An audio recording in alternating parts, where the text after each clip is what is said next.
Namaste, Hamesha Kushro Bitia. I am JV Dr. Meenakshi, Assistant Professor in Department of Shalakya Tantra, Faculty of Ayurvedic Science, Jyoti Vidyapeeth Women's University. In today's session, we will discuss astigmatism. Astigmatism is a type of refractive error wherein the refraction varies in different meridia of the eye. Consequently, the rays of light entering the eye cannot converge to a point focus but form focal lines. Broadly, there are two types of astigmatism, the regular and irregular. The regular astigmatism. The astigmatism is regular when the refractive power changes uniformly from one meridian to the another meridian. There are two principal meridians, so it should uniformly change from the one meridian to the another. Then the etiology of the regular astigmatism.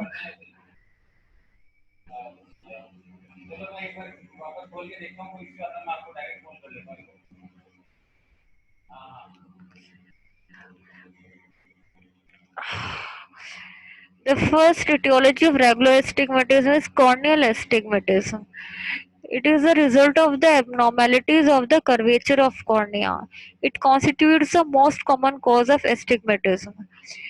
The second etiology of the regular astigmatism is the lenticular astigmatism. It is rare. It may be curvature due to abnormalities of curvature of lens as seen in lenticonus. And the lenticular astigmatism may be positional due to tilting or oblique placement of lens as seen in subluxation. Lenticular astigmatism may be index astigmatism, may occur rarely due to variable refractive index of lens in different meridian. And the next etiology of the regular astigmatism is retinal astigmatism due to oblique placement of macula may also be seen occasionally. Then what are the types of regular astigmatism? Depending upon the axis and the angle between the two principal meridians, regular astigmatism can be classified into two types. With the rule astigmatism, WTR, and next is the without the rule, against the rule. In this type, the two principal meridians are placed at right angles to one another, but the vertical meridian is more curved than the horizontal. Thus, correction of this astigmatism will require the concave cylinder at 180 degree plus minus 20 degree or convex cylindrical lens at 90 degree plus minus 20 degree. This is called the with the rule astigmatism. Because similar astigmatic condition exists normally, the vertical meridian is normally rendered 0.25 diopter more convex than the horizontal meridian, probably by the pressure of eyelids. The next is the against the rule astigmatism, ATR. It refers to an astigmatic condition in which the horizontal meridian is more curved than the vertical meridian. Therefore, the correction of this astigmatism will require the prescription of convex cylindrical lens at 180 degree plus minus 20 degree or concave cylindrical lens at 90 degree plus minus 20 degree axis. The next is the oblique astigmatism. It is a type of regular astigmatism where the two principal meridians are not the horizontal and vertical, though they are at right angle to one another. For example, 45 degree and 135 degree. The next type of regular astigmatism is bio-oblique astigmatism. In this type of regular astigmatism, the two principal meridians are not at right angle to each other. For example, one may be at 30 degree and other may be at 100 degree.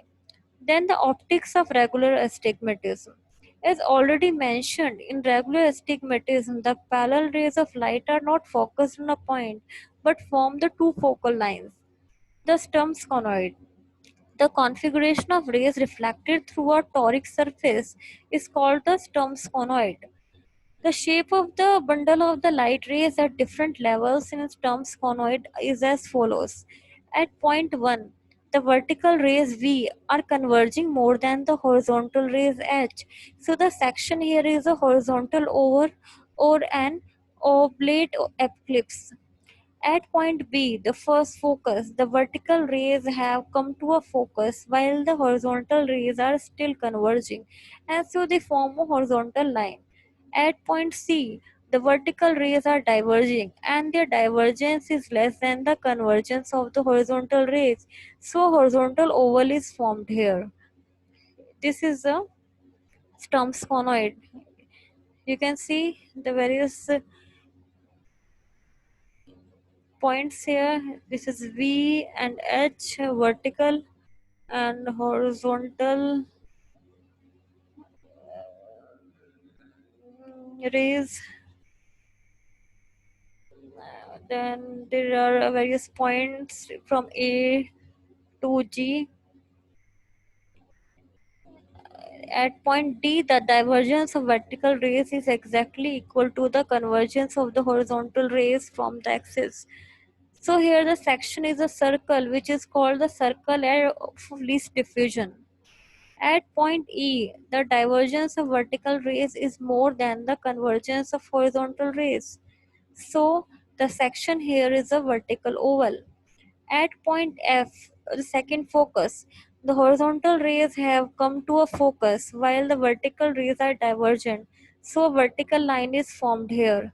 Beyond F, as at point G, both horizontal and vertical rays are diverging, and so the section will always be a vertical oval or prolate eclipse. Then the focal interval of Sturm refers to the distance between the two foci, P and F. Then what are the refractive types of regular astigmatism? Depending upon the position of the two focal lines in relation to retina, the regular astigmatism is further classified into three types. First is the simple astigmatism, wherein the rays are focused on the retina in one meridian and either in front, simple myopic astigmatism, or behind, in case of simple hypermetropic astigmatism, the retina in the behind the retina in the other meridian. This is the simple astigmatism. In A, it is a simple myopic, and B is the simple hypermetropic. The second type of regular astigmatism is compound astigmatism. Second diffractive types of regular is compound astigmatism. In this type, the rays of light in both the meridians are focused in front or behind the retina, and the condition is labeled as compound myopic or compound hypermetropic astigmatism, respectively. The next refractive type of regular astigmatism is mixed astigmatism.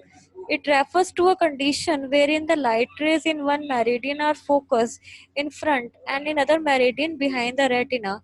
Thus, in meridian, eye is myopic and in another hypermetropic. Such patients have comparatively less symptoms as the circle of least diffusion is formed on the retina. Then the clinical features of the regular astigmatism. The symptoms are asthenopia, the tiredness of eyes relieved by closing the eyes, characterized by difficulty in focusing, transient blurred vision, dull ache in eyes, frontal headache, and sometimes nausea, and even drowsiness is especially marked in low astigmatism, less than 1 diopter. Then the next clinical feature symptom is a blurred vision, and defective vision is reported when the astigmatism is more than equal to 1 diopter. The next symptom is the elongation of objects proportionate to the degree and type of astigmatism may be noticed in high astigmatism. Then next symptom is keeping the reading material close to the eyes may be needed to achieve large but blurred retinal image.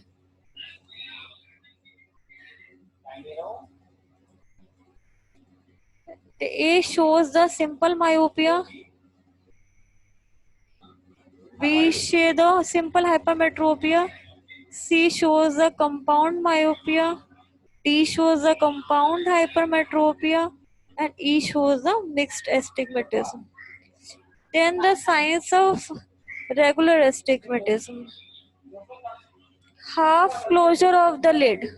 Like myopes, the astigmatic patients may have shut the eyes to achieve the greater clarity of stenopic vision. The head tilt. The astigmatic patients very exceptionally may develop a torticollis in an attempt to bring their axis nearer to the horizontal or vertical meridians. The oval or tilted optic disc may be seen on ophthalmoscopy in patients with high degree of astigmatism. Different power in two meridians is revealed on retinoscopy or autorefractometry. And what are the investigations should be done in case of regular astigmatism?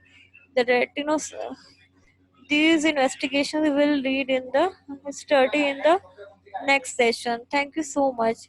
This session is powered by digital version 2.0 Jyoti Vidyapeeth Women's University. If you have, I hope you are satisfied with my digital session. If you have any query, please mention in the comment box. I will resolve it. Thank you so much.